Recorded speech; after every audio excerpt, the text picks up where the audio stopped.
இன்றைய ஆவிக்குரிய வார்த்தை எபிரேயர் 11:1. விசுவாசமானது நம்பப்படுகிறவைகளின் உறுதியும் காணப்படாதவைகளின் நிச்சயமுமாயிருக்கிறது. ஆமேன். ஒரு சின்ன கதை.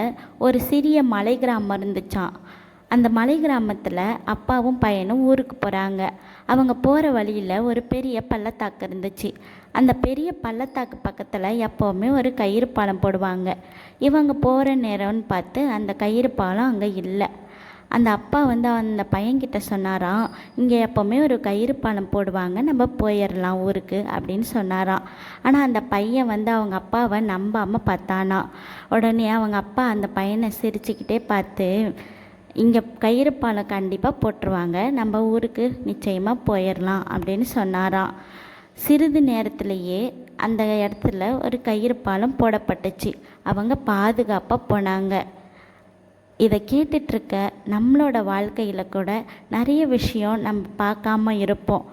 ஏசப்பா நம்மளுக்கு தாமதம் ஆனாலும் நம்மளுக்கு தர வேண்டிய விஷயத்தை கரெக்டான நேரத்தில் நம்மளுக்கு தருவாருன்னு நம்பி விசுவாசிப்போம். உங்கள் ஒவ்வொருவரையும் கர்த்தர் ஆசீர்வதிப்பாராக. ஆமேன்.